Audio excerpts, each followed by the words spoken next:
Sir, thank you very much, Speaker, sir. And I thank every member of the House who has spoken and taken interest in the budget which has been presented here. Let me at the outset thank the people of this country for giving this government, headed by Shri Prime Minister Shri Narendra Modi ji, a historic third consecutive term in office. It actually reaffirms the faith the people have and the commitment with which Honorable Prime Minister is leading the country, and therefore building stability and coming up with people-centric policies. We shall all work together to build a Vikasit Bharat by the year 2047. I am extremely humbled by the trust faith. I am extremely humbled by the trust vested in me by Honorable Prime Minister, and it encourages me to work even harder to attain government's vision of Vikasit Bharat. I would like to thank all the members for having participated in this robust debate, and I'm trying here to address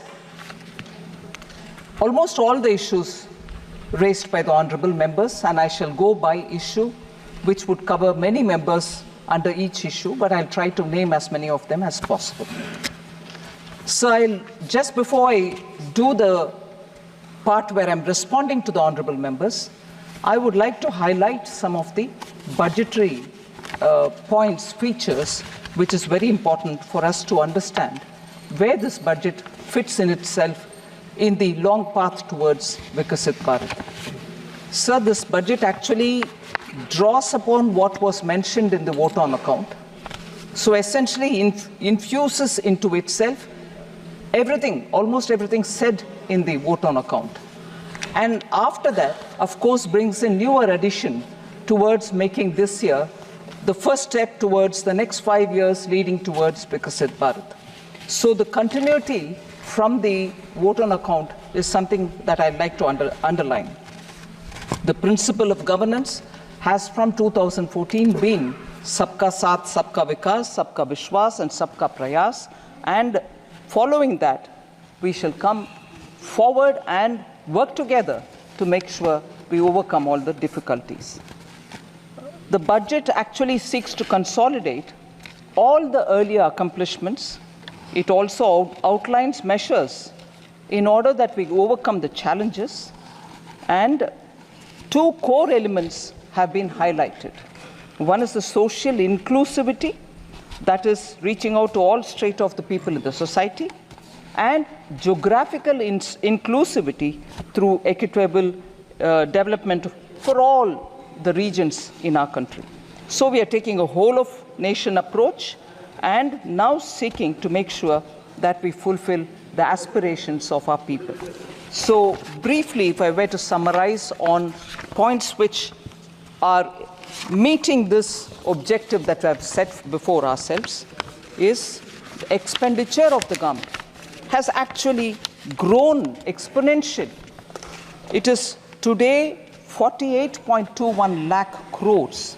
It is projected to grow by about 7.3% over 23-24 and 8.5% over pre-actuals of 23-24. We call it pre-actuals, although with the final figures are almost there because it has to be certified and audited. We give the nomenclature pre-actuals, but they are close, actually close to the real REs. Within the total expenditure, sir, one feature which has marked India's growth story post the COVID, it is the capital expenditure, which the public money with which we are building assets, meaning government's own expenditure to build assets, to build capital expenses, are the ones, capital expenditure is the one which has actually enabled us to come out of COVID, whilst many other countries in the world are doing very many different things, but yet this one tested formula of depending on the multiplier which comes out of spending on public expenditure, spending on capital expenditure through public money, has actually yielded us such results that post-COVID, consistently we've maintained high growth rate, and we are the fastest growing in the world as a result of this very clear government's approach. And in that total expenditure of 48.21 lakh, 11.11 lakh go for capital expenditure.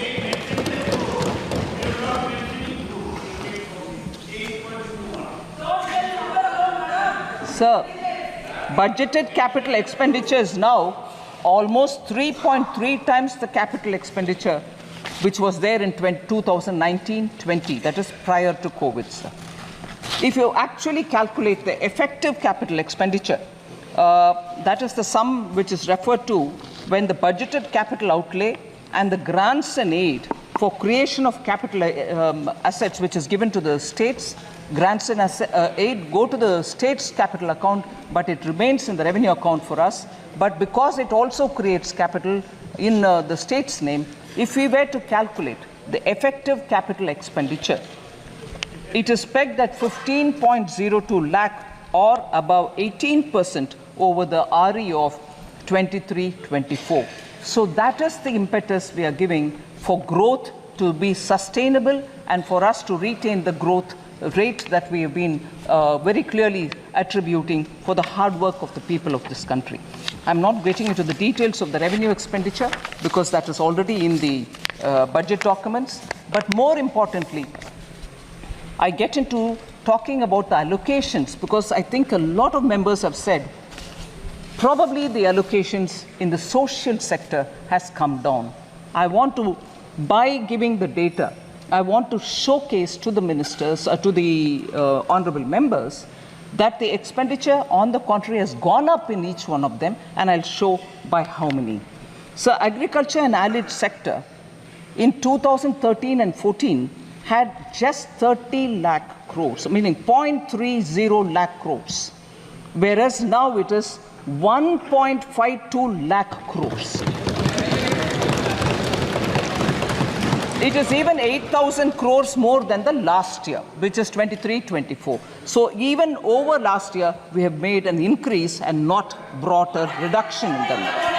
So education and employment and skilling is the next one, sir, in which 0.85 lakh crore is what was allotted for education, employment and skilling in 2013-14, whereas today it is 1.48 lakh crores, which is 23% more allocation even over the last year, 28,000 crores more than last year, which is 23% more allocation compared to even last year.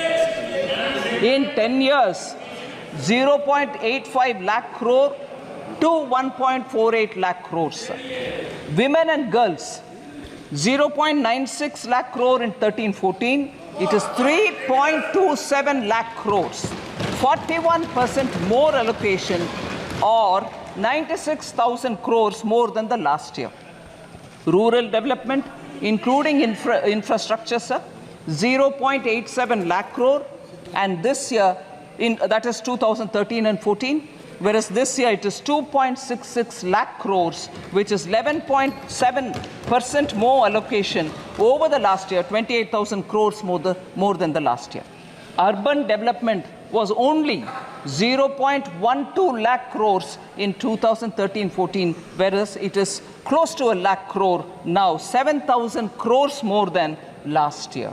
Health and social welfare, sir, 0.72 lakh crores in 2013-14, it is now 1.46 lakh crores, 3,000 crores more than the last year itself. So nowhere has the budget given lesser allocation than the previous year.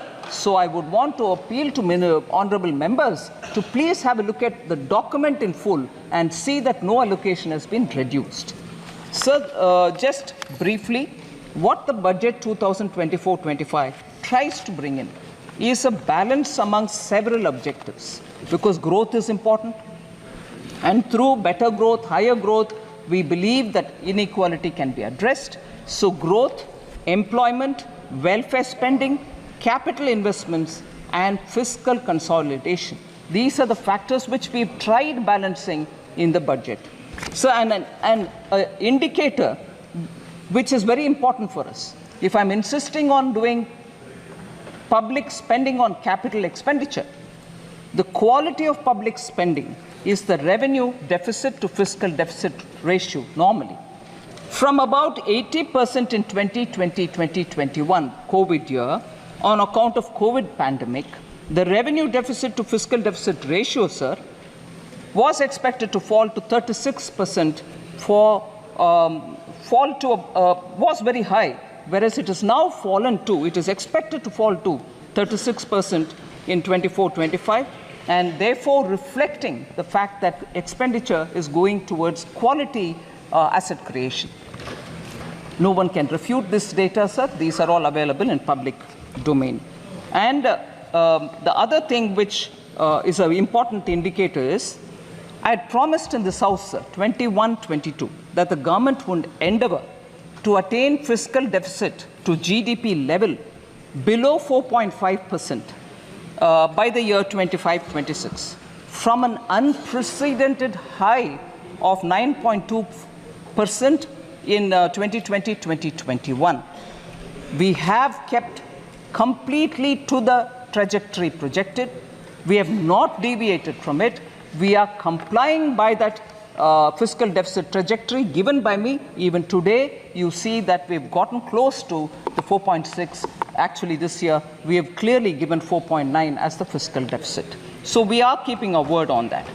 India's exceptional post-pandemic economic recovery to become the fastest growing economy over the last 3 years is truly magnificent, and I thank every citizen, the middle class, the entrepreneurs, the farmers, marginal workers, traders, everyone who I've mentioned, I've not mentioned, deserve big gratitude, a word of thanks from all of us, sir, because of their toil and hard work and belief that they have to bring up the situation for their families to be better, has resulted in India becoming the fastest growing economy. And how many nations, may I ask this year, how many nations have achieved this balance through the budget since post-COVID to retain that growth, ensure that this balance happens and continues that sustainable growth momentum? So at least these sort of things which have to be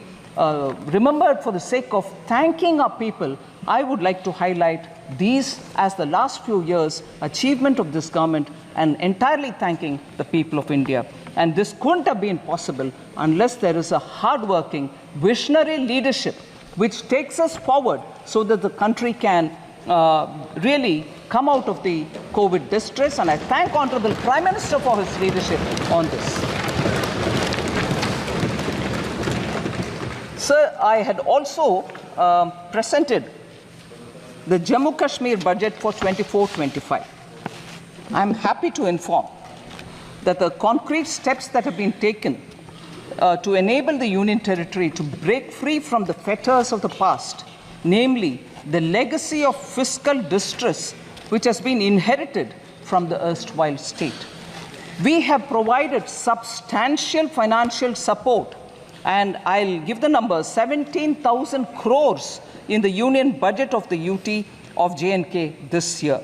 It includes 12,000 crore towards financing the cost of Jammu Kashmir Police. That's a burden we want to take on our shoulders so that J&K has more flexibility to spend money for developmental activities.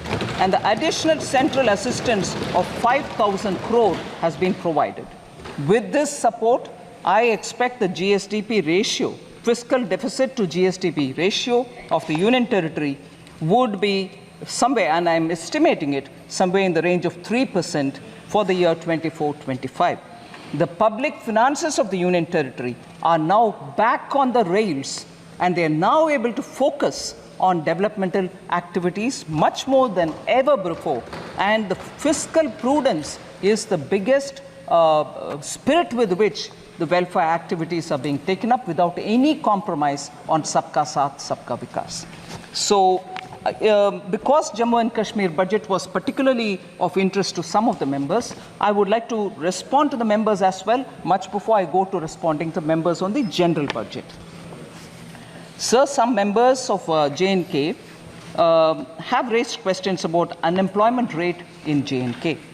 Mia Altaf MP and also Honorable Member Aga Syed Ruhullah Mehdi. They have raised issues about unemployment, and I would want to put it on the record of this House.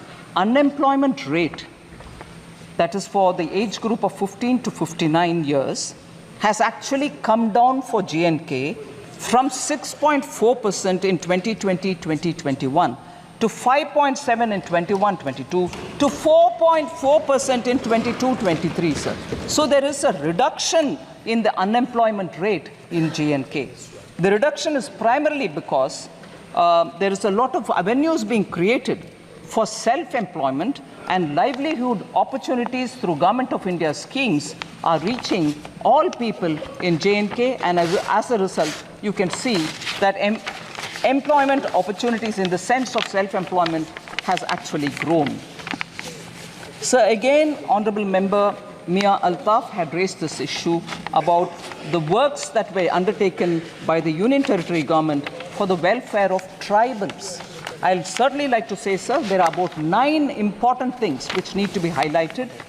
The Union Territory government has undertaken several initiatives for tribal welfare in the areas of healthcare, education, culture, infrastructure development, and livelihood. After 2 decades, actually, forest rights were granted to tribal communities. 2 शतक के बाद, इंतजार के बाद, tribal communities का उनका हक forest rights के द्वारा दिया गया है. 5,943 forest right certificates have been issued to the tribal people. First ever survey of the nomadic tribal population has also been conducted. Transport facilities are being provided to the nomadic tribes and the Bakarwals because they move up the range during summer and come down from the higher reaches to the lower levels. Transport facility is also being provided. Transit accommodation is provided to migratory tribal communities. Again, the communities which move from colder to slightly warmer regions in winter, including community kitchens, medical and veterinary dispensaries, and community toilets. All these have been provided for the migratory tribal communities.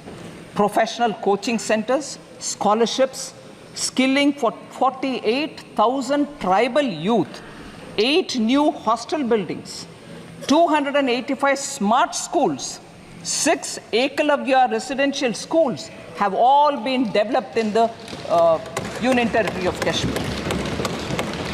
80 schools to be transformed into smart schools in the tribal areas.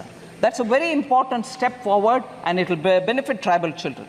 186 tribal villages are being developed under the PM Adi Adarsh Yojana, so helping tribal communities. Tribal Research Institute is being developed in Srinagar, and these are some of the very specific measures being taken by the government, and I hope the Honourable MP has got substantial information on the question that he asked. Sir, now I come to the general budget, in which I go by issues in which many members of parliament have spoken, so I've clubbed together members. The first issue I take up is members from the opening speaker, Kumari Shelja, Professor Saugata Roy, Hebe Eden, Dr. T. Sumati, Charanjit Singh Channiji, and many others have all spoken about how there is a threat to cooperative federalism. Only few states have been given the benefits in the budget. Sir, I'm very sure, I would like to humbly state this, I'm sure all the members know that in a budget speech, if a state is not named, it doesn't mean that no money goes to them. And therefore, that was a misleading campaign, which, being in the opposition, unfortunately, a lot of members did speak about. It pains me to know. It pains me to know that they could say that if you're not mentioned in the budget speech, your state gets nothing at all. Sir, I would like to I'd like to tell you, Honorable Speaker, sir, from 2004-5, sir, 2004 to 5 onwards. First of all, I'll say बाकी राज्यों को क्या है वगैरह, but I'll first say some things. Sir, कोई भी माननीय सदस्य बैठे बैठे कोई भी टिप्पणी करे तो आपको उसका जवाब नहीं देना। ठीक है सर। बिना permission. Sir,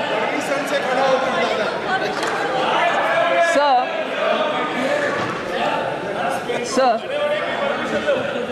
I'll take the example, sir.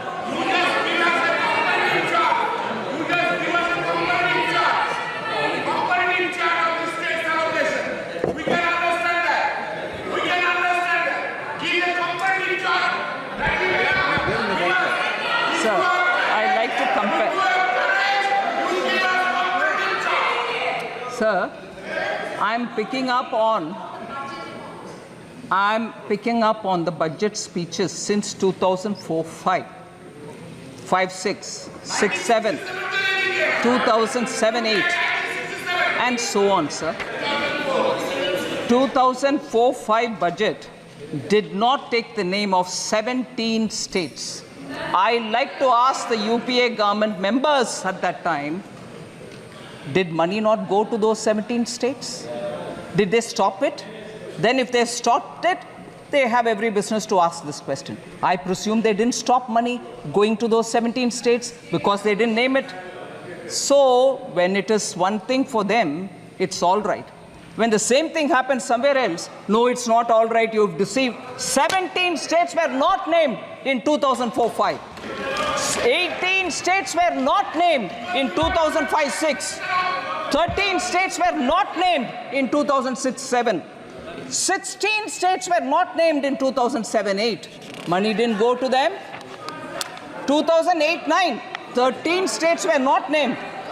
2009-10, 26 states were not named. 26, which means only 2. Sir, oh yes. Sir, if we are being blamed that only 2 states were named and the other states are not getting anything, 2009-10 budget had only 2 states, Bihar and Uttar Pradesh, and no other state. What does that mean then? It's all right when you do it. You didn't give money to those states which you didn't name. So, sir, you can't have it both the ways. You do one thing and then you blame the same thing on somebody else. What happens to the states which were not named? I'm asking now, 2009-10, 26 states of India did not have a mention. 2009-10, the full budget, 20 states. Interim budget did not have 26. The full regular budget, 20 states did not have it. So what does that mean, sir? They continue to ignore states. 2010-11, 19 states were ignored. 2011-12, 15 states were ignored, they didn't mention. 12-13, 16 states were ignored. 13-14, 10 states were ignored. So, sir, for that matter, the interim budget of 2014-15 ignored 26 states. Was there a noise? Did people say you ignored those states, you didn't give money? So, if you want to distort and create a uproar, you want to give a sense of fear among people, you can go about distorting data. But this stands here, sir. Sir, in the last few years, now, each state, we had ministers go and explain how much has been given to each of the states. All right, sir? Record तो है, record है दादा, इसीलिए record होता है वकीलों के पास. Sir, I just want to say this, sir. Just random examples of how much has gone to different states. bulk drug parks in Himachal Pradesh for now 1,900 crores. Very recently announced by Prime Minister Modi. PM Mitra Textile Park went to Karnataka, Tamil Nadu and Telangana. Have they not received monies for that?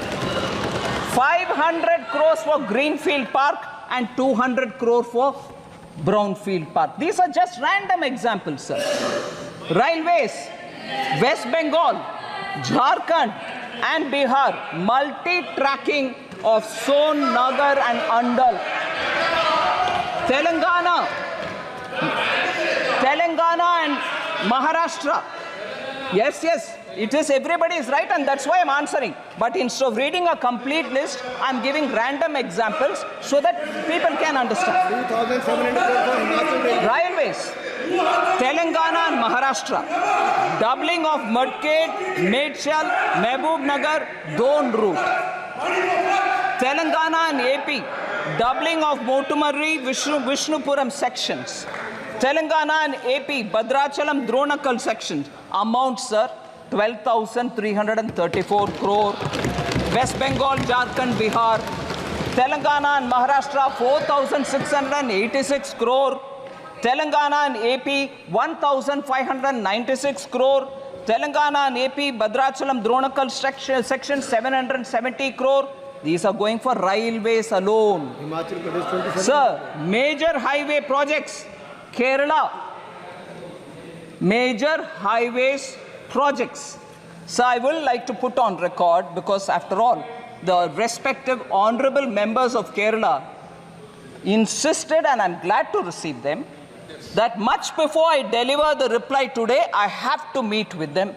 It was an all-party delegation. I happily met with them. I have no problems. I will address issues also that I have stated, and let it go on record that all the MPs came and met me before I gave the reply. I have no hesitation, sir. And there is no vanchana to any state. Nobody is being denied any money. So, India's first, sir, Kerala I mentioned, NH 66, Kappirikadu, Edappalli in Thrissur district. 9,667 crore major highway project, Kerala. Sir, major money comes na, 9,606 ongoing. Money comes or not? So, Mukkola junction to Kerala, Tamil Nadu border, 1,148 crore. Sir, J&K, Punjab, Haryana, Delhi, Amritsar, Katra road project, 18,000. Sir, kindly, honorable speaker, sir, J&K, Punjab, Haryana, Delhi, Amritsar, Katra road project, 18,274 crore. Sir, again Kerala, sir. India's first transshipment port.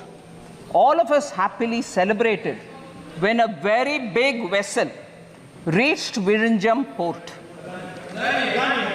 Kerala government, Congress government gave it. And nobody from who are speaking about AAs and A1 and A2s don't question Kerala Congress government when Virinjam was given on invitation to, I'm not taking the name, one of the A's. On invitation. And nobody went. Nobody from Congress party went and said, "Arey, why are you giving to AA? Can't give it to AA." They didn't say. And afterwards, when communists came, when Communist Party came to power in Kerala, even they did not disturb it. Congress gave it, communists came afterwards, even they also didn't touch it. How much of viability gap funding has been given by Government of India, sir? 818 crores have been given for Virinjam port by Government of India for a project that they themselves invited one of the A and gave it, and that one of the A was given by Congress. Another who came as a communist also did not touch it. It's going on fine till today. But lectures on AA is only for all of us. Sir? progressive federalism, states not being mentioned in the budget speech doesn't have to be a very big issue. They all know they have presented budget in this country for decades. But when it is a ordinary chai wala OBC leader who comes to become prime minister and he does administration well, you then have a problem. Arey, kya ho rahi hai? Is he doing well? No, we'll have to protest. This will not work out, sir. People are seeing this game. So total resources allocated to transfer of states in BE 24-25 is 22,91,182 crores, and that is an increase of 4,93,645 crore, 27.5% over the last year's BE. States transfer to states, 22,91,182 crores. Sir, you know the size of the budget, and rightly, that much which is due to go to the states are going on time. Then, of course, sir, I've spoken about the criticism about not mentioned in the budget speech. I don't want to elaborate. There are other things. Agricultural allocation has come down, and legal guarantee for MSP. This also has been spoken by more than 20 speakers. Honorable 20 members have spoken. I'll just elaborate. I know Honorable Minister Shivraj Ji has been answering a lot of questions related to agriculture in the last few days. There may be some repetition in my statement, but I'd like to highlight. So the budget allocation for the Department of Agriculture and Farmers' Welfare was only 21,934 crores in 2013-14. 13-14 में 21,934 crore rupees ही था agriculture के लिए allotment. मगर अभी 24-25 में वो बढ़ करके 1,23 लाख करोड़ 1.23 लाख करोड़ हो गया है. 5 गुना increase है sir. Sir, more than 3.2 lakh crores have been disbursed to over 11 crore farmers under the PM Kisan since its launch. 3.24 lakh crores has been disbursed for 11 crore farmers. So institutional credit targets for agriculture has increased more than 2.5 times. 2014-15, it was 8 lakh crores. Now it is 20 lakh crores. किसान को ये पैसा institutional credit मिल रहा है. Interest subsidy is also being given to Kisan. It has increased 2.4 times. 2014-15 में 6,000 crore interest subsidy के साथ किसानों को लोन मिलता था बैंक से. अभी वो बढ़ करके 14,252 crore से सर इस साल 23-24.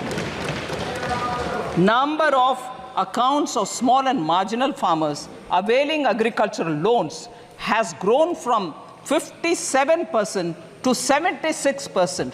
14 में 57% लोन agricultural farmers लेते थे, अभी 76% लोन ले रहे हैं सब्सिडी के साथ. इसीलिए ये नंबर और बढ़ेगी क्योंकि हमारे प्रयत्न किसान के साथ अच्छा चल रही है sir. Sir, also a committee has been constituted some time ago to look at how the CACP cost, Agricultural Commission for Agricultural Cost and Prices can work better so that किसान के लिए जो भी सुविधा मिलना चाहिए उसको बेहतरी तरीके से मिलाने के लिए कैसे काम करना उसके ऊपर ये कमेटी काम कर रही है. Sir, I want to highlight, if anything, I think many of our speakers have already said this, but I'd like to highlight this point, sir.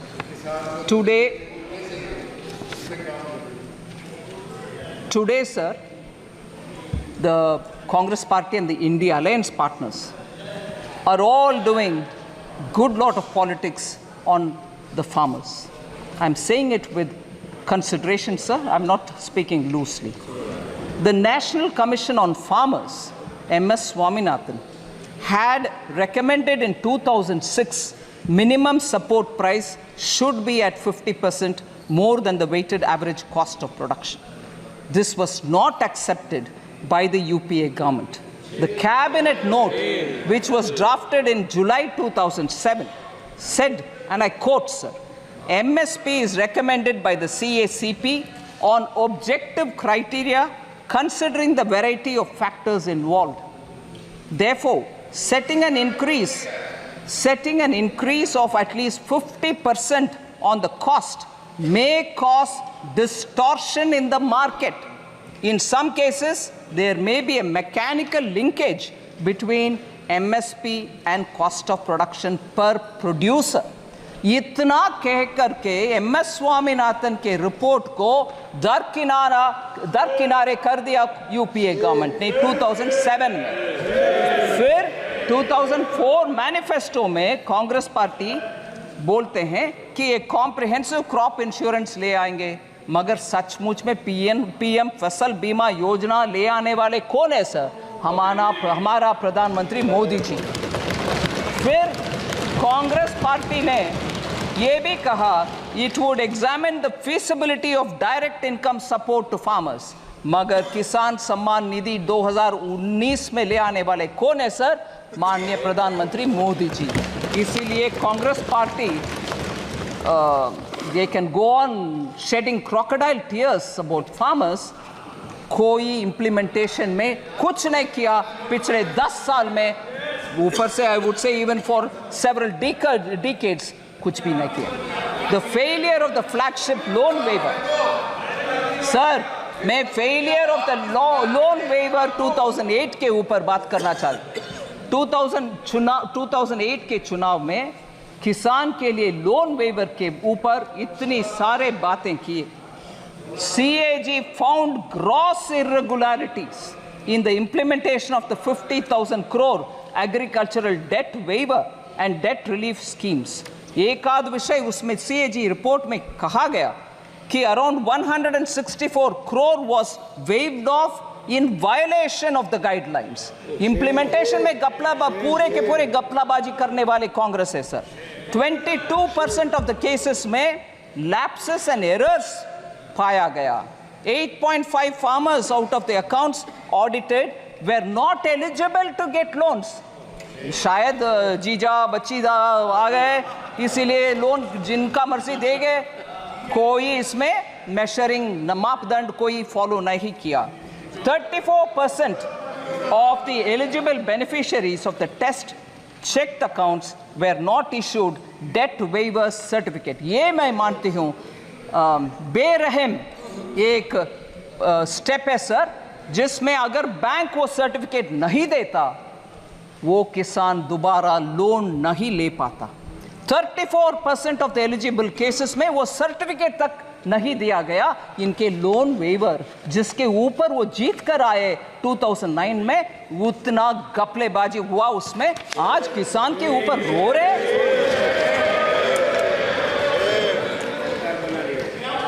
Sir unemployment के ऊपर 15 ऑनरेबल मेंबर्स ने बात किया।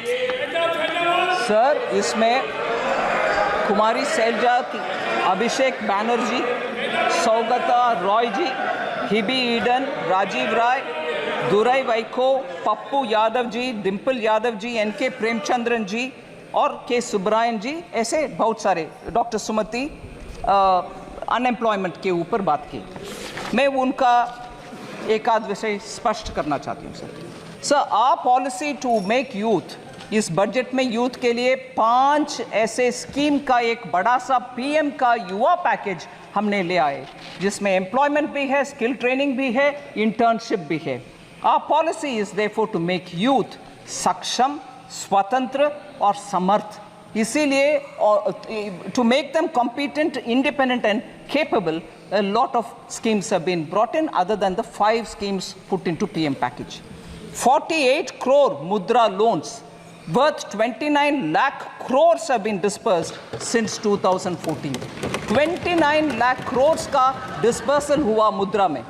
इसीलिए इस बार क्योंकि वो सक्सेस हुआ है, हम उसको 20 लाख रुपीस तक अमाउंट बढ़ा रहे हैं, 10 से लेकर के 20 तक बढ़ा रहे हैं।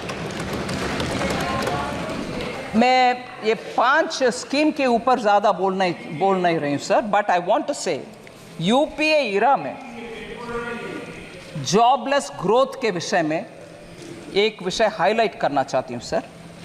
आरबीआई के क्लेम्स डेटा जो पीरियोडिकली हमें इकोनॉमी के ऊपर पिक्चर देता है, वो एम्प्लॉयमेंट यूपीए के इरा में, मतलब 2012 to 13 में और 13 to 14 में टोटल एम्प्लॉयमेंट एक्चुअली डिक्लाइन हुआ है, ये वो जिक्र करता है आरबीआई की report.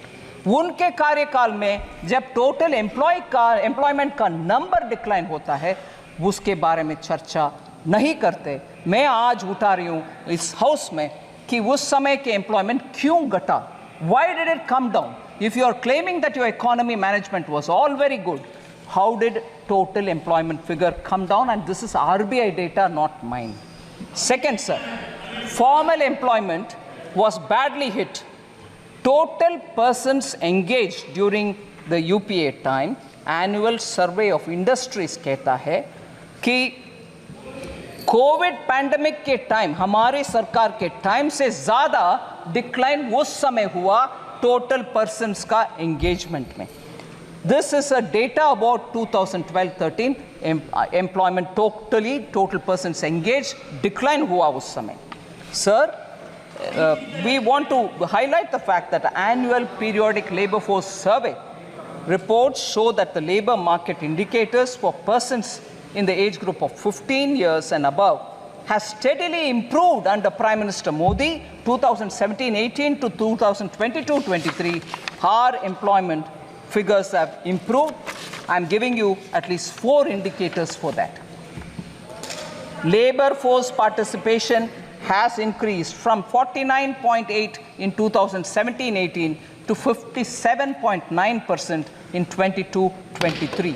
Labor force participation number.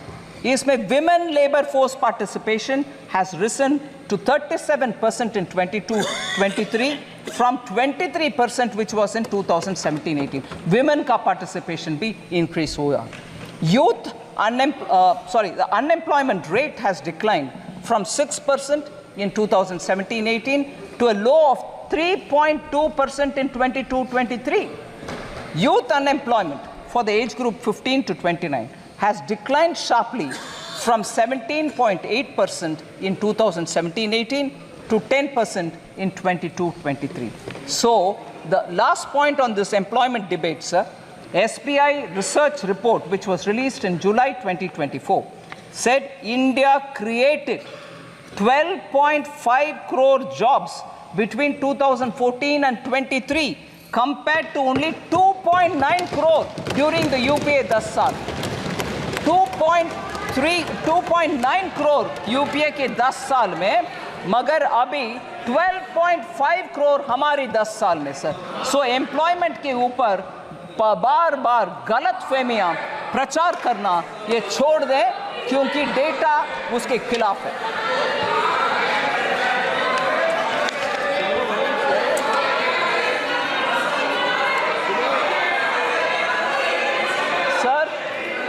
Next is the question of inflation management. In inflation, periodic labor force does not include Narega, sir. नहीं. Does not include. I'm sorry. No comfort on that. Sir.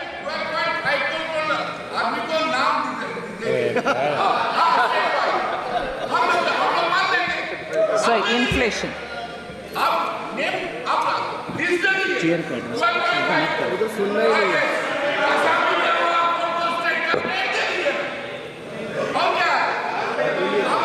So inflation, sir.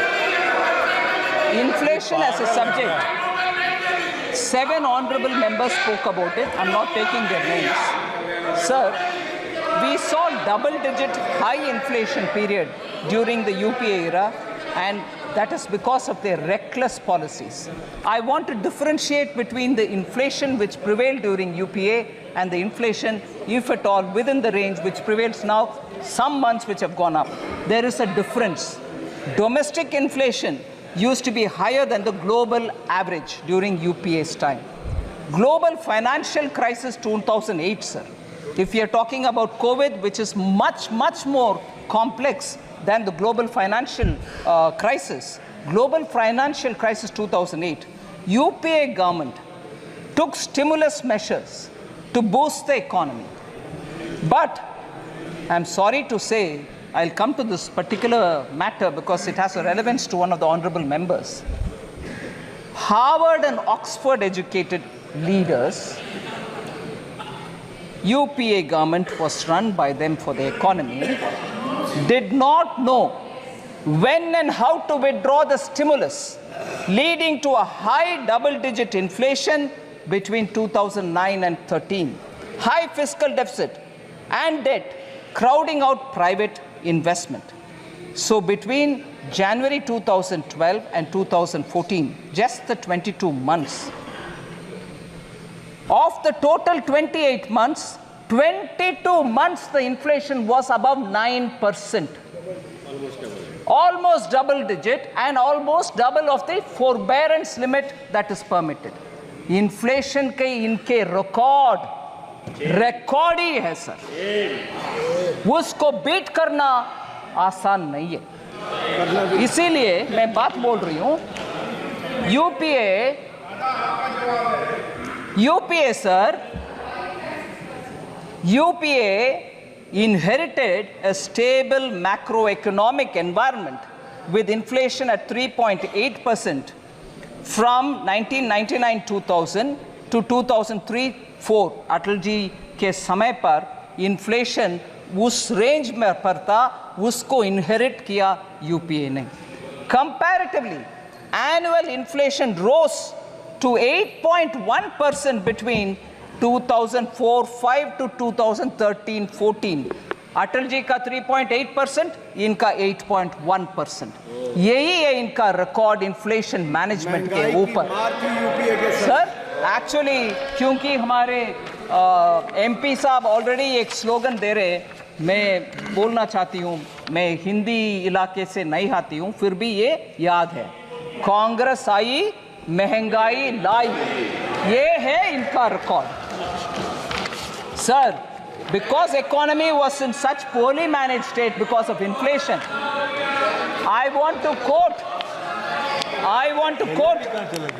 Sir, RBI governor, उनका नाम नहीं ले रही हूं क्योंकि सदस्य नहीं है इधर, मगर वो एक किताब लिखे हैं, उस किताब में वो बोलते हैं, I quote, the finance ministry used to pressurize the RBI to soften interest rates and present a rosier picture of growth to shore up sentiments। क्योंकि आपके आर्थिक व्यवस्था इतना बिगड़ गई थी, आप आरबीआई को फोन करके उनको बोल रहे हैं कि प्लीज ठीक से मैनेज करो भैया, क्योंकि सेंटिमेंट अफेक्ट हो जाएगा। आप कुछ मैनेजमेंट नहीं किए, मगर ये किताब में फॉर्मर आरबीआई गवर्नर लिख रहे हैं सर इनका इकोनॉमी के मैनेजमेंट के ऊपर। शेम, वो हमें पूछते हैं कि इकोनॉमी कैसे मैनेज कर रहे हो। Sir,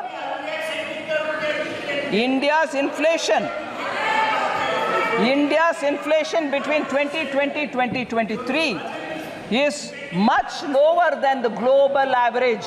Prime Minister Modi, in spite of COVID, planned the economy in such a way that our inflation did not affect so badly. I want to just give you the list of the records, sir. NDA के समय 99 to 2004 तक 3.8, UPA 1 में 6%, UPA 2 में 10.2%, so UPA 1 and 2 put together 8.1%. अभी हम आ रहे हैं NDA 1 में 14-15 से लेकर इन्फ्लेशन 5 years में 4.5%, NDA 2 में 5.7%, NDA 1 and 2 put together 5.1%. कहाँ है 8.1%? हमारे 5.1% कहाँ है? मैं ये भी दुख के साथ कहना चाह रही हूँ, जब प्रधानमंत्री जी पेट्रोल और डीजल प्राइस को 2 बार कम किए, बीजेपी स्टेट्स ने कम किया, इन्फ्लेशन घटवाए, मगर यूपीए के स्टेट्स कोई कुछ नहीं किया, उसके वजह से उनके स्टेट में इन्फ्लेशन हाई रहा। देश के लिए नुकसानदायक पॉलिसी है यूपीए का। कांग्रेस और राजू ने बढ़ाया। ठीक है, हम कैसे मैनेज किए इन्फ्लेशन? ग्रुप ऑफ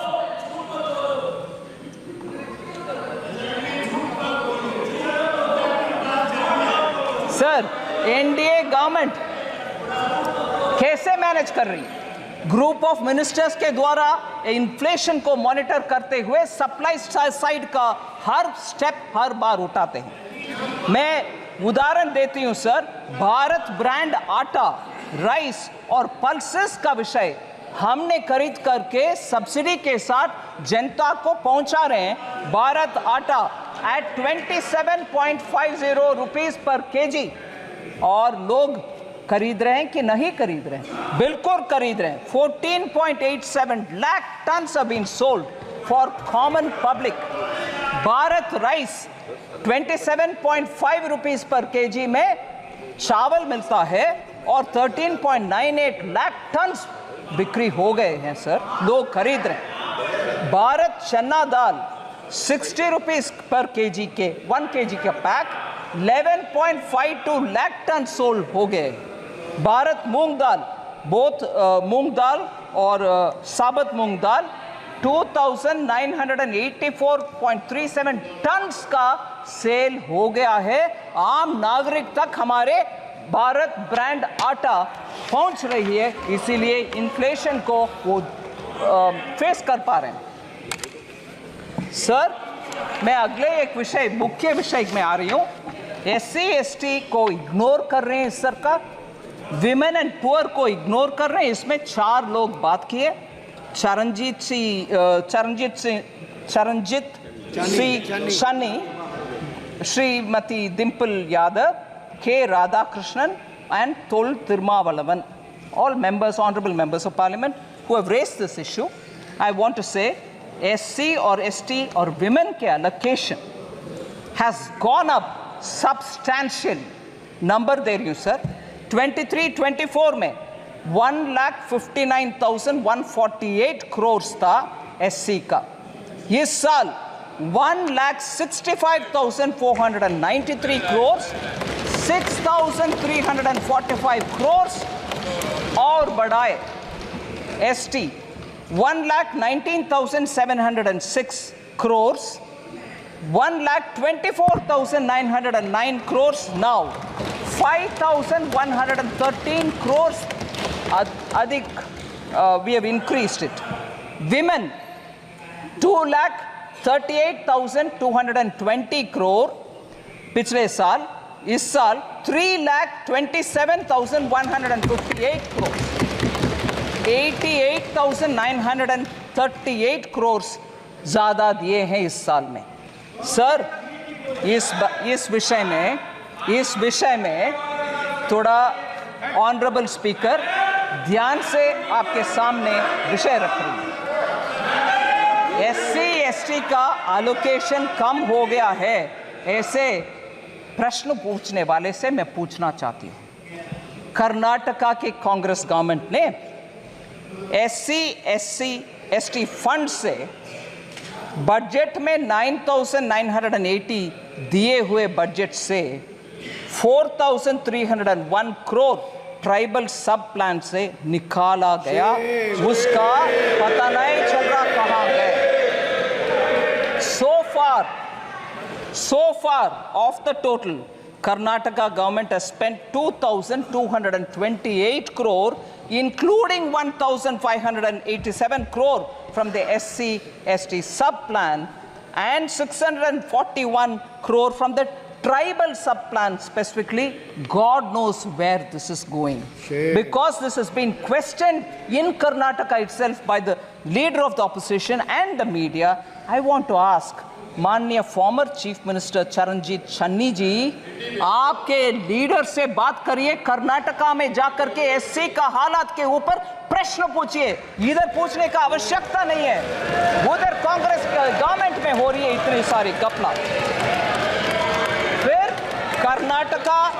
कर्नाटका से एक और विषय सर, जरूर मैं मानती हूं कांग्रेस में एससी के विषय में बात करने वाले हर नेता कर्नाटका आज ही जाए, पूछ ले कि क्या हो रही है। एससी के पैसा को निकाल करके प्राइवेट अकाउंट में डाला जा रहा है, किसी को मालूम नहीं हो रहे। एससी के ऊपर इधर लेक्चर हो रही है। वाल्मीकि विषय, कर्नाटका महर्षि Valmiki scheduled tribes development corporation scam, बड़ा सा स्कैम सर। इसमें सर विषय देख लीजिए, कितना इंटरेस्टिंग बात। Normally government stands up to say no गपला, क्या आरोप लगा रही हो, सॉरी, ऐसे बात करने के लिए सरकार के पक्ष में से खड़े होते हैं। मगर उधर नाम नहीं ले रहा हूं, मुख्यमंत्री जी खड़े होकर के बोल रहे हैं, अरे भैया वो 187 करोड़ नहीं है, सिर्फ 89 करोड़ से जो गपला है, मगर not 187 crore but only 89 crore. ये देख लीजिए क्या कॉन्फिडेंस। यही कांग्रेस है। गपला करो, फिर आर्ग्यू करो, बोलो कि 189 नहीं है भैया, जस्ट 89 है, छोड़ दो। एससी का पैसा सर, एसटी का पैसा सर, दोनों उधर गपले हो रही है, मगर इधर एससी के ऊपर लेक्चर हमें दे रहे। एससी के ऊपर चीफ मिनिस्टर पंजाब के प्रश्न पूछ रहे।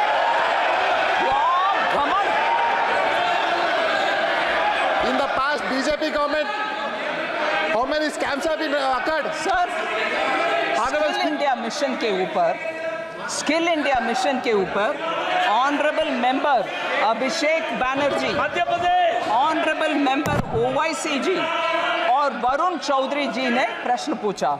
आई want to highlight 3 honourable members, Abhishek Banerjee ji, Owaisi ji और वरुण चौधरी जी ने प्रश्न पूछा। इन द लास्ट डिकेड, क्योंकि डिजिटल पब्लिक इंफ्रास्ट्रक्चर इतना नेसेसरी हो गया है, स्किल इंडिया डिजिटल हब में कैसे क्या है विषय, उनका कंसर्न है। स्किल इंडिया मिशन में सक्सेस नहीं हुआ। मैं उनको जेंटली बोल सकती हूँ, in the last decade the employment of Indian youth has increased sharply, rising from 34% in 2014 to 51% in 24। ये सब क्योंकि उनका स्किलिंग हुआ, उनके अपग्रेडिंग ऑफ स्किलिंग हुआ, उसके वजह से वो आगे आना संभव बन रहे। और इस बार बजट के द्वारा 5 स्कीम्स का package, PM skill for youth और एम्प्लॉयमेंट फॉर यूथ के पैकेज के द्वारा इसको और आगे बढ़ाएंगे। यूथ के लिए हम काम करेंगे। और हमारे position sir world skills competition में 19th पोजीशन में थे हम 2017 में स्किलिंग में।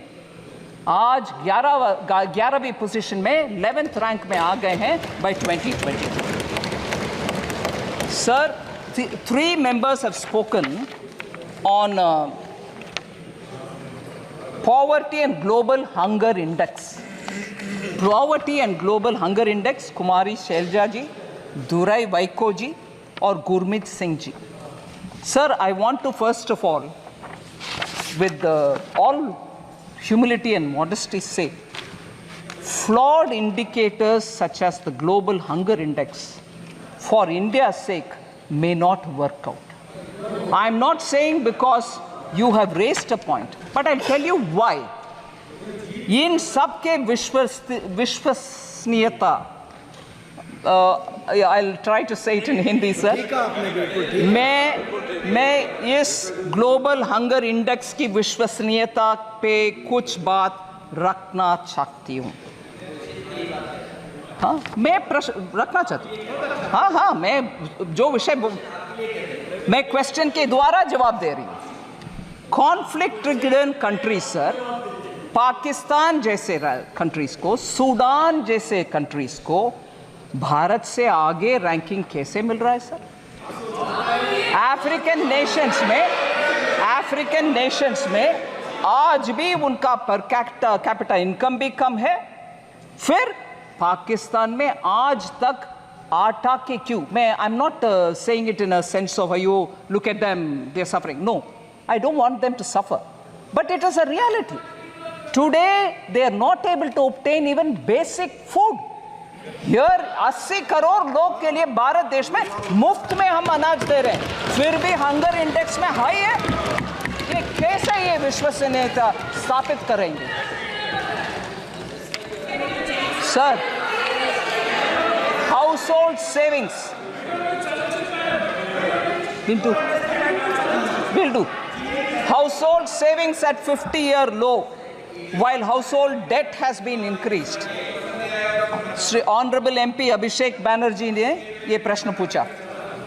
Sir, year-wise accumulation. This is very interesting data, sir. I request the honorable members to kindly pay attention to this fact. Net financial savings of the household sector from 8.32 lakh crores in 2013-14 has risen to 14.16 lakh crores in 22-23. Net financial savings of the household sector. This is an increase of 70%. Household savings in the form of physical assets. Bank में fixed deposit में cash रखना एक चीज है, मगर घर खरीदना या घर में विस्तार करने के लिए एक कमरा बनाना वो अलग विषय है. Today in the form of physical assets, sir, construction of houses or other immovable properties increased from 14 lakh crores in 2013-14 to 35 lakh crores in 22-23. It clearly indicates a shift of savings in the form of physical assets rather than in the form of financial assets. The registered investor base at the National Stock Exchange has tripled from March 2020 to 2024 to 9.2 crores of Indians 31 March 2024 tak. So, potentially translating into 20% of India's households now are channeling their household savings into financial markets. ये हम ध्यान में रखना चाहिए. Sir,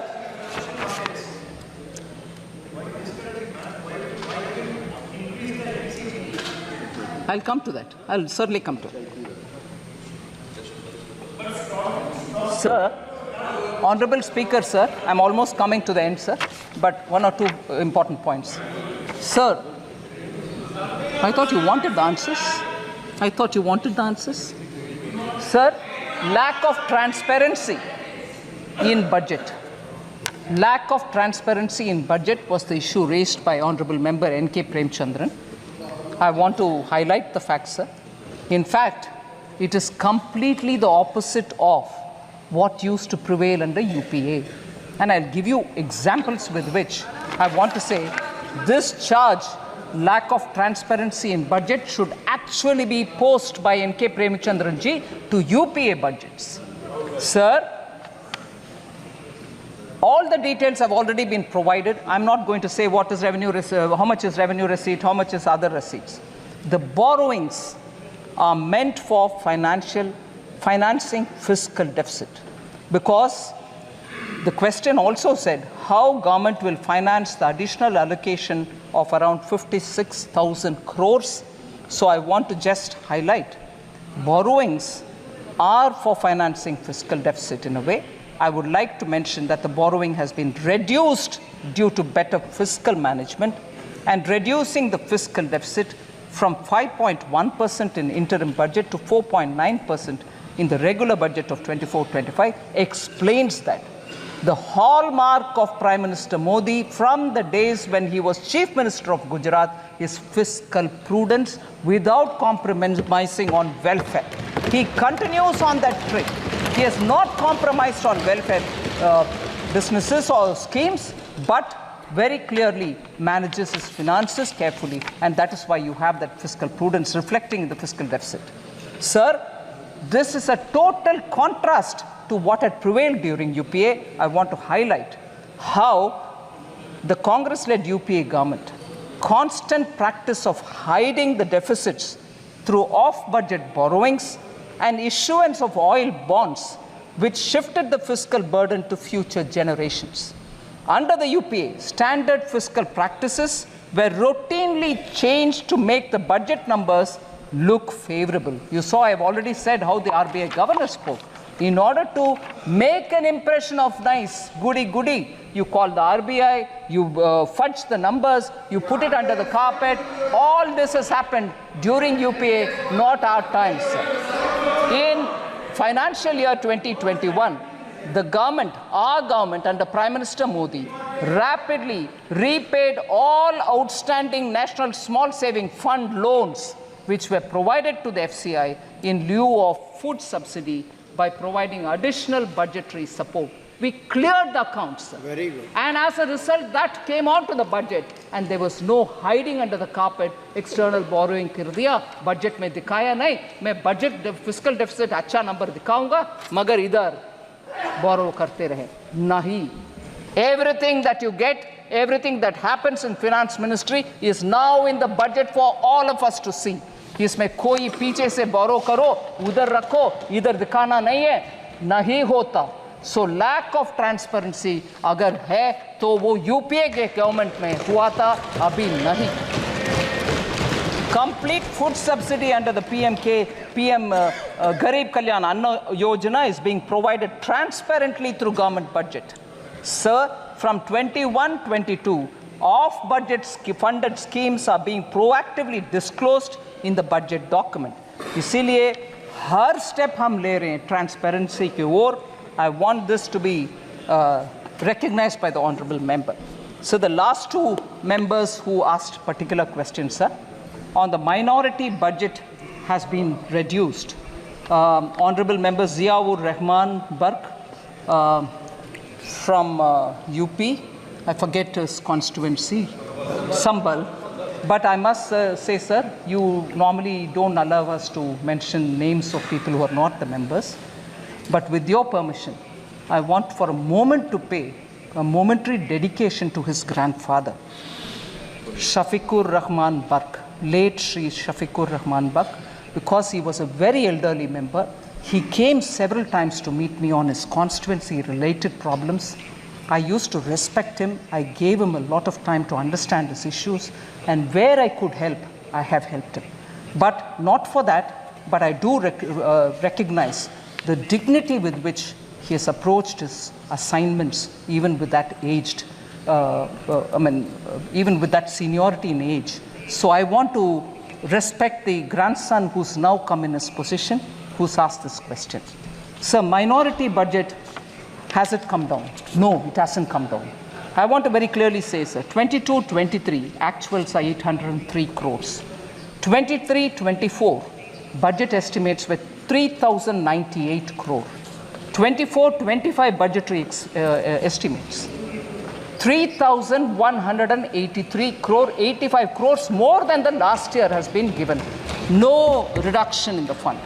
Sir, under NMDFC, which is National Minorities Development and Finance Corporation, since 2014, 8,300 crores worth of loans have been disbursed to more than 22.5 lakh minority beneficiaries, of whom 85% are women. So the young new member, I want to give him the information. And the last one, sir, under insurance problem in the country, and there is an 18% GST on health insurance. This was asked by Honorable Member Karthi Chidambaram.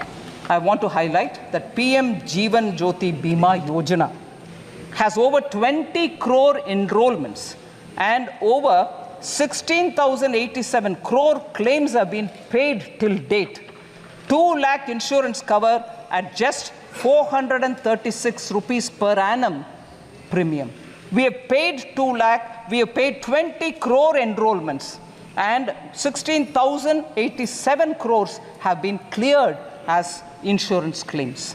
PM Suraksha Bima Yojana, sir, 44 crore enrollments and 2,757 crore claims have already been paid. And what is the structure, sir? 2 lakh rupees for total disability or accidental death at just 20 rupees per annum premium.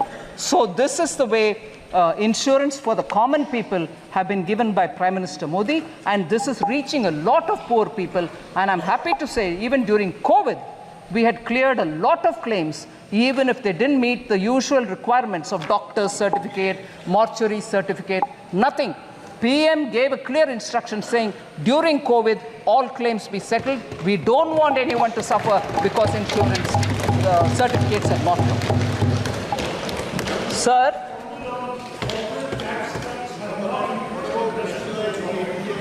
Sir, this is not something I very much would want to speak about, but there are one or two things which I need to highlight before I come to the last 2 points, sir. Professor Saugata Roy has raised a lot of issues, but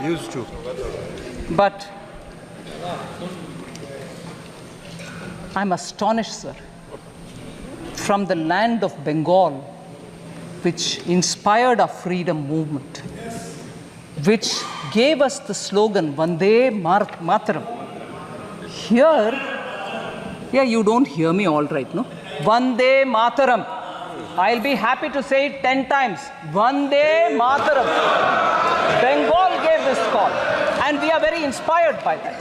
And from that Bengal today, we have a Professor Saugata Roy, who says, I'm not bothered, I'm not worried, but it is worth mentioning for this House's consideration. He says, I do not expect Finance Minister to be like Dr. Manmohan Singh. Certainly, I also don't want to be like Dr. Manmohan Singh. She is not a PhD from Oxford, not even like Chidambaram, who has got a management degree from Harvard. She's from our own JNU. But the problem is she's bereft of new ideas. सीधा मैं आ रही हूं sir प्रश्न सीधा मैं आ रही हूं प्रश्न में a lady who I respect a lot who sits equally in the GST council with me, Srimati Chandrima Bhattacharya, who is the finance minister of Bengal, studied in University of Calcutta. Sirs, you may delete the name, sir. You may delete it. You may delete it, sir. Finance Minister of Bengal, studied in University of Kolkata. That's all right, sir. She is also, I respect her, which means, is she also bereft of new ideas? Is she also bereft of new ideas, sir? I don't want to take her name. Finance Minister of Bengal. Please delete the name. I am not against it. I respect her, sir. She does wonderful contribution in the GST Council. She is from University of Kolkata. So, when the reference is made to me saying she's from JNU, but the problem is she doesn't have any, she's bereft of new ideas. Is she bereft of new ideas? Equally, I want to ask, the Chief Minister of Bengal is also from colleges affiliated to the University of Calcutta. Does it mean that if you study in Indian universities, you are bereft of ideas? She is a fighter who's leading the state for so many years. Next chauvinist comments. Sir?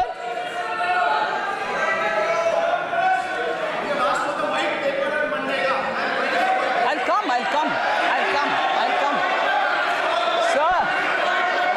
Sir, I'm astonished when we talk about the Chief Minister's qualification and saying that she's a good Chief Minister who's fighting. We are from Indian universities. Whether it is Chief Minister of Bengal or myself, we are all from Indian universities. In what way we are less to the Harvards of the world, the Oxfords of the world? I want to ask this question to the main chauvinist professor who seem to be attacking women, and even worse, he is a professor in one of the Indian colleges. He is not teaching in Harvard. He is not teaching in Oxford. So is he also equally not so qualified? A professor in Indian university demeans people who have got qualification from Indian universities, sir. Professor Saugata Roy, please be ashamed of yourself. Sir, even worse. He says in 1920, the inequality, sir, the inequality in India was less in 1920 than it is now. It's a statement professor made. I can't believe this statement. Sir, Bengal suffered under the British. We all see the images of skinny, starved, bone and skin Indians, Bengal people who were starved by the British, and the entire grain of West Bengal was taken to fund the war.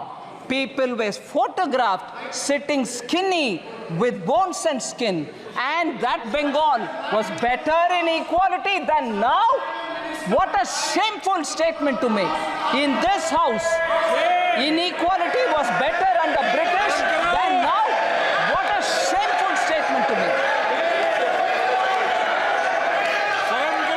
Now I come to talking about Bengal's economy, sir. I'll give all the white paper they want. Sir,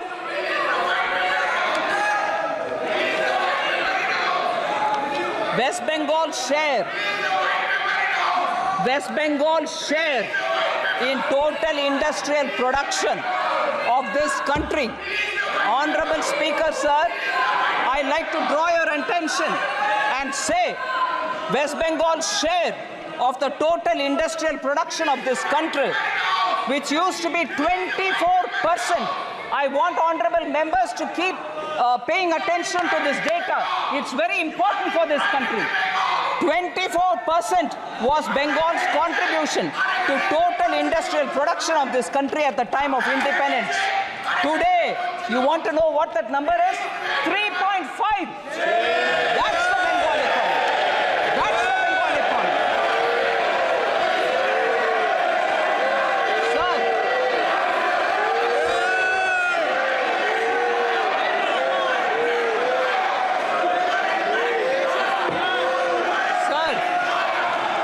There's been a downward trend in the gross capital formation. In 2010, West Bengal accounted for 6.7% capital formation in India. Now it accounts only for 2.9%. They want a white paper. I'll give a white paper. I will definitely give a white paper. This is the performance of Bengal's economy, sir. सभा की कार्रवाई आज 8 बजे तक बढ़ाई जाती है। The state of West Bengal, sir, attracts less than 1% of the total Indian FDI. अगर आप सवाल पूछोगे तो जवाब सुनना पड़ेगा। आपने सवाल किया तो जवाब दे रही है वित्त मंत्री जी।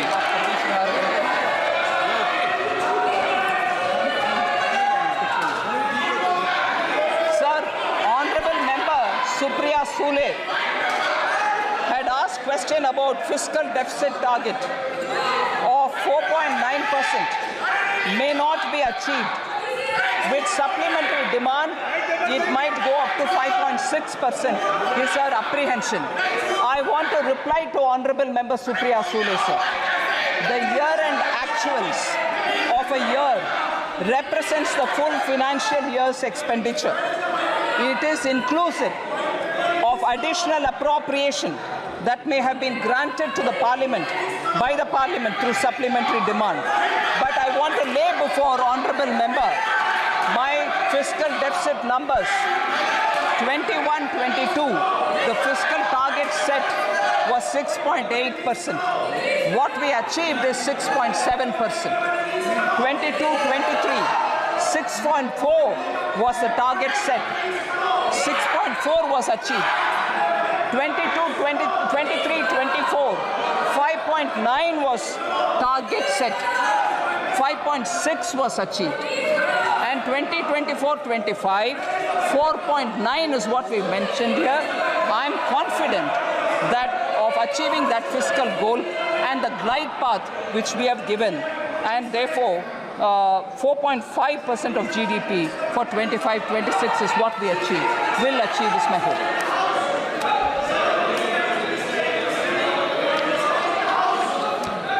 Sir, before I come to the conclusion, there's one I will come to the conclusion with, but before I come to that, sir, I want to highlight the fact.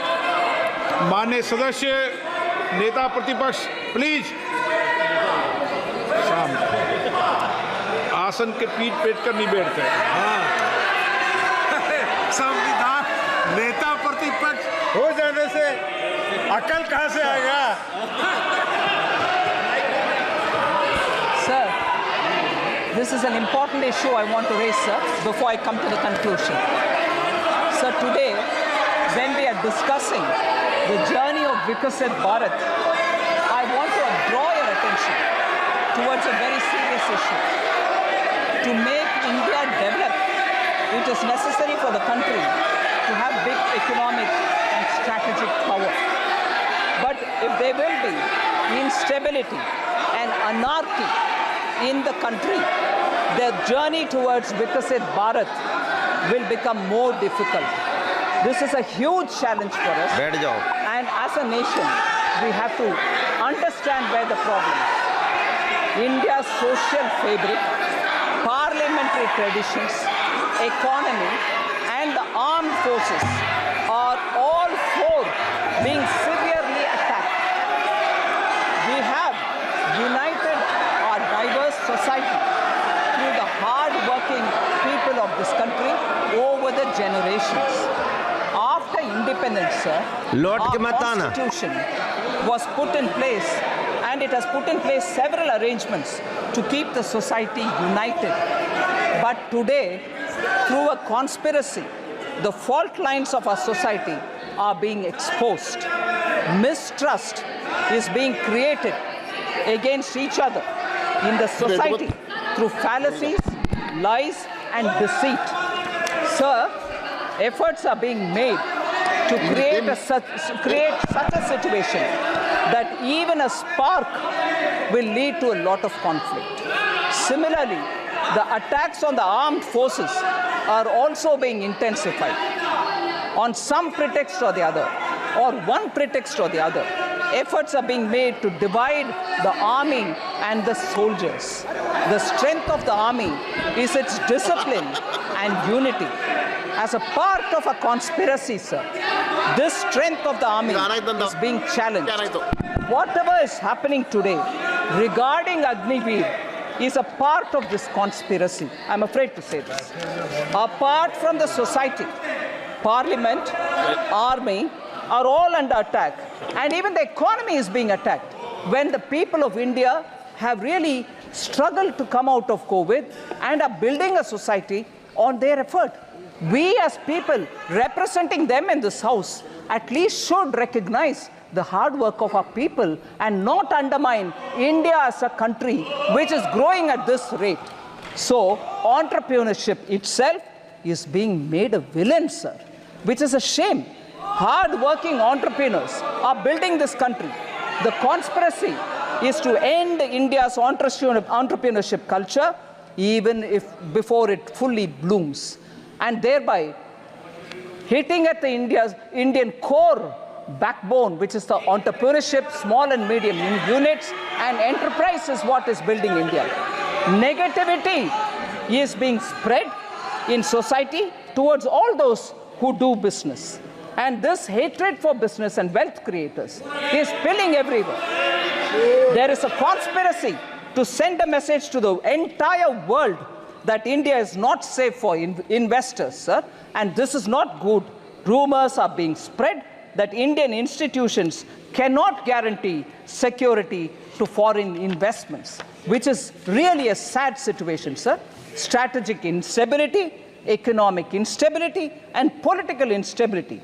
Some forces are working to create this kind of an image of India, and we should all fight together that this kind of instability building people should be told a lesson.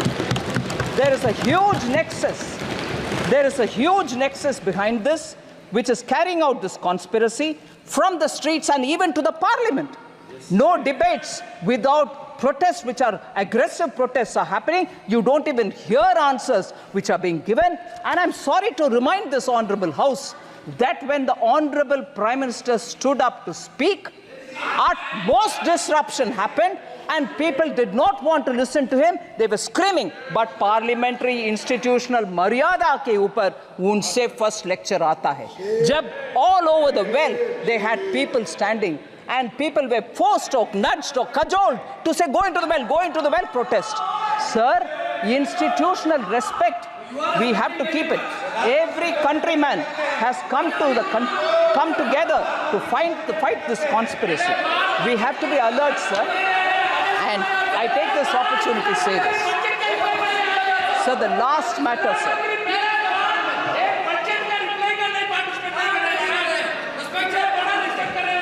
Sir, the last matter.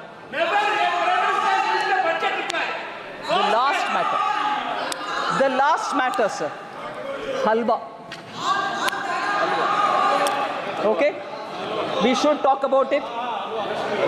Sir, it pains me, sir. It pains me, actually.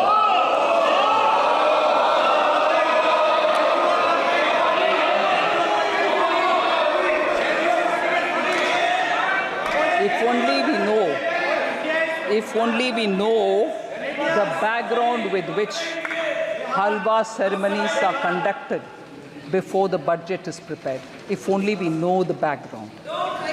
Sir?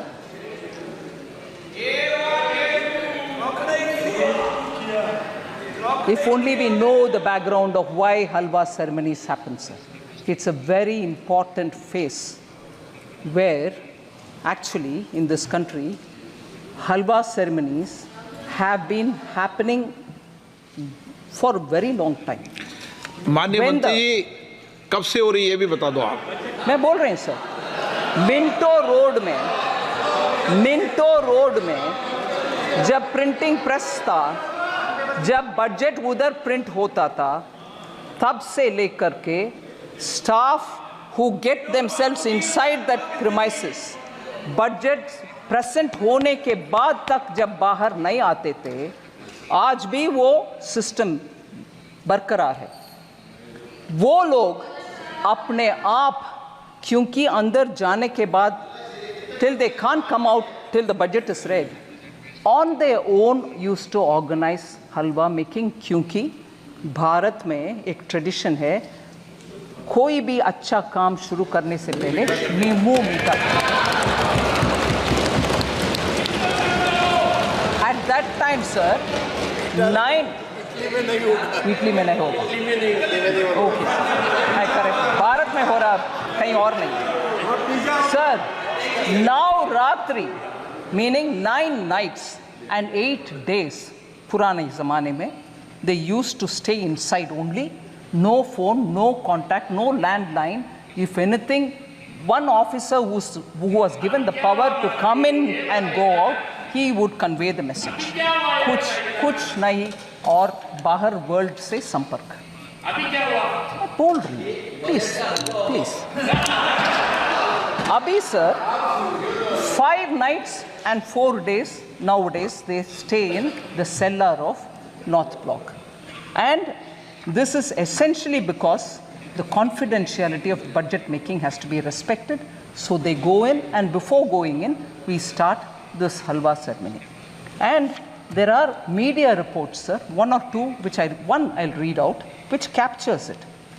Halwa ceremony, sir, one media report says, and I quote, "It serves as a recognition for the hard work and dedication of the Finance Ministry officials and staff who have been diligently preparing the budget documents. Dating back to 1980, the halwa ceremony precedes the printing of the budget documents, which take place at the basement of the North Block, a process that must be completed without any official leaving the premises until the budget formally is presented." So this is done more, unquote. Now I again take one line. A sense of solidarity and teamwork among the team members के लिए ये बना करते हैं. It also says it stands as a testament to the tradition and protocols observed in one of the most significant events in the Indian governance calendar. Sir? Yes? In this, sir, the staff themselves make it. The staff themselves make the halwa. Staff themselves make it. Sir, why did it become? Sir, I wish honorable members listen, sir, because they are very scared that something is coming to hit them. When did this become a photo event? When did this become a photo event? Sir, I want to underline this. Itna 2013-14 में मंत्री जी नीचे सेल्लार में जाकर के हलवा बंटवारा करने का शुरुआत 2013-14 में हुआ। मैं पूछ रही हूँ तब by that time, क्योंकि our leader of the opposition by that time was a full active leader, उससे पहले ऑर्डिनेंस फटा भी गया, वो इंडिपेंडेंस दिखाया विपक्ष के नेता। क्यों उस समय फाइनेंस मिनिस्टर तब की उनसे ये पूछा नहीं गया कि कितना एससी है भाई, आप नीचे जा रहे हो फोटो के लिए, बोलो नहीं तो वो हलवा में कैंसिल करूंगा, क्योंकि उस समय वो पावरफुल थे ना, रिमोट कंट्रोल था ना। वो हलवा क्यों कैंसिल नहीं किया? उनके हलवा कैंसिल नहीं किया, तब ये पूछा नहीं गया। भारत के हलवा बटाया जा रहा। सर, ये आदत किसी का हो तो वो जमाना गया। मलाई खा करके इस देश को छोड़कर या पार्लियामेंट को छोड़कर लोग गए, लोग वोट करके मलाई खाने वाले को दिखाया रास्ता, चले जाओ, आप सत्ता में बैठना नहीं है, वो जमाना गया।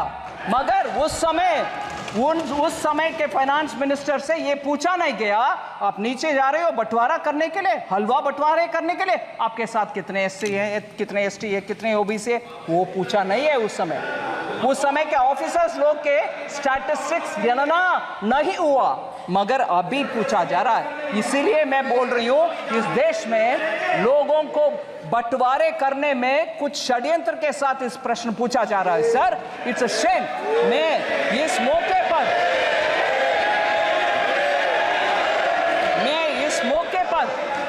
मैं रिस्पेक्ट करना चाहती हूं दो लोगों को। सर, आप परमिट नहीं करते हैं नाम लेने के लिए, वो मेंबर भी नहीं है, मगर प्रिंटिंग हमारा फिनेंस मिनिस्ट्री के इंपॉर्टेंट स्टाफ दो लोग, उनको मैं जिक्र करना चाहती हूं। सर, ये सेक्रेट नहीं, प्लीज आप सुन लीजिए, सेक्रेट हलवा के विषय और इसमें इतना इमोशन जुड़ा हुआ है, ये समझ में आएगा। सर, रिटायर्ड ऑफिसर उनके पिताजी गुजर चुके थे जब वो अंदर पहुंच गए और बाहर आने का कुछ नहीं है possibility. Shri Kuldeep Sharma ji deputy manager थे प्रेस का, उनके पिताजी का देहांत होने का विषय उनको अंदर होने के बाद मिला। फिर भी सर, वो कमिटमेंट देखिए, वो जब तक फिनांस का बजट डिक्लेयर हुआ तब तक बाहर नहीं आया।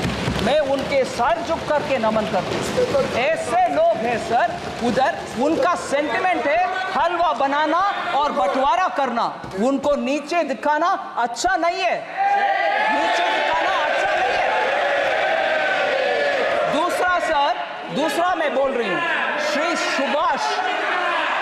सुभाष अभी भी है प्रिंटिंग प्रेस में, वो भी अंदर जाने के समय उनको मैसेज आया, उनके सुपुत्र का देहांत हुआ सर, मगर वो बोले नहीं, मेरा जिम्मेदारी, क्योंकि हलवा के सेरेमनी हो गई, मैं अंदर आ रही हूँ, इससे I will not come out. ये है सेंटिमेंट उधर, हलवा बनाना और अंदर जाना, पूरे कर्तव्य निभाना और बाहर आना, इसको नीचे दिखाना सही नहीं है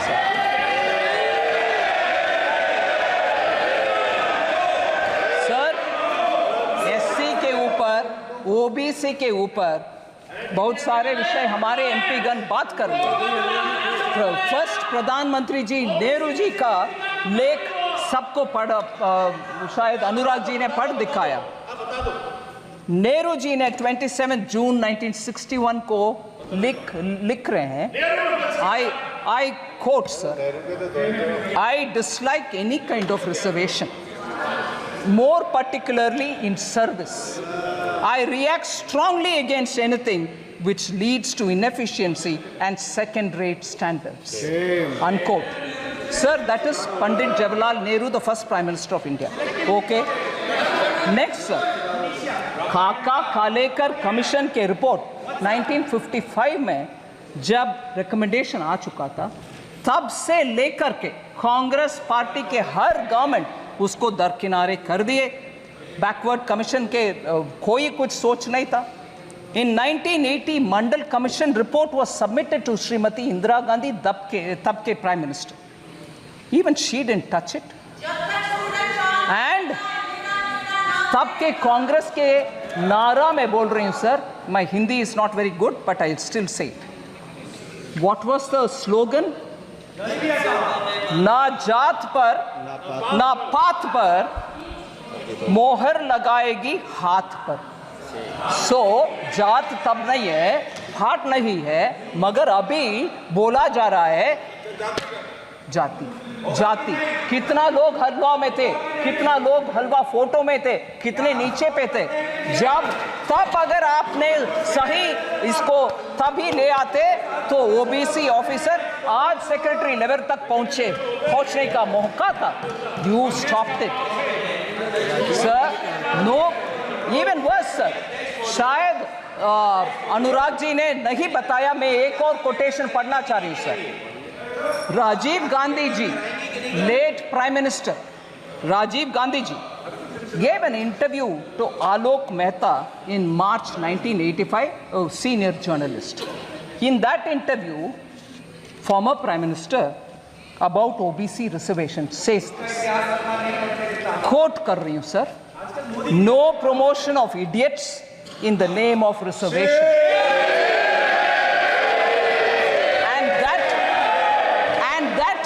Promoting idiots in the name of reservation, and that promoting idiots in the name of reservation would harm the entire country, unquote. Reservation के ऊपर ये इतना लेक्चर दे रहे हैं सर। अंबेडकर जी कैबिनेट से निकल करके he said I don't want to be in this because there is no justice for backward communities or for SCs. उनके चिट्ठी ये सब विषय लंबा सा चिट्ठी सर, मगर वो रेलेवेंट पैराग्राफ में पढ़ रही हूँ। So he said, quote, I will now refer to another, second in brackets, matter that I will now refer to another matter that had made me dissatisfied with the government. It relates to the treatment accorded to the backward classes and scheduled castes. I was very sorry that the Constitution did not embody any safeguards for the backward classes. It was left to be done by the executive government on the basis of recommendations of a commission to be appointed by the President. More than a year has elapsed since we passed the Constitution, but the government has not even thought of appointing the commission, unquote. So Ambedkar ji सरकार से छोड़कर जाने, सरकार किसकी थी sir? First government under Pandit Jawaharlal Nehru, the first Prime Minister. इनके दादा परदादा के बयान ये सब है सर। आज ये रिजर्वेशन के ऊपर और SC/ST के ऊपर बात करते हैं। मैं प्रश्न पूछना चाहती हूँ सर। अभी अखिलेश जी, नेताजी, लोहिया जी इंग्लिश में बोलते हैं सर। अरे लोहिया जी, नेताजी खिलाफ थे उस समय। इंग्लिश में बोलते हैं चैरिटी बिगिंस फ्रॉम होम। सुनिए charity begins from home, meaning आप जो दूसरे को बोल रही हो वो आप पहले कर दिखाओ। मैं पूछ रही हूँ सर, राजीव गांधी फाउंडेशन में कितने SC हैं, कितने ST हैं, कितने OBC हैं? क्योंकि बाहर के वाले लोगों का नाम पढ़ना नहीं है, 9 लोग हैं कोई एससी नहीं है।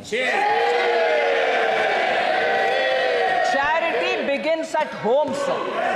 आप पहले आपके व्यवस्था सही करो, एससी को दो, फिर आकर हमसे पूछ लो भाई, ये बोलो sir.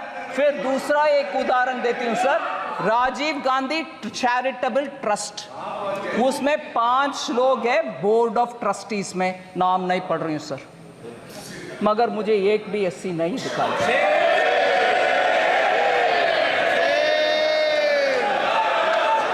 So sir, SC ST लोग के ऊपर हम सब कुछ अच्छे करने के लिए इरादा रख सकते हैं, ये इनको हलवा नहीं मगर खिलाते। जनरेशन आफ्टर परदादा दादा सबके बयान एक ही जैसे जब है और काम कुछ नहीं हुआ, आप जाकर के आज बोलेंगे तो कैसे भरोसा आएगा सर?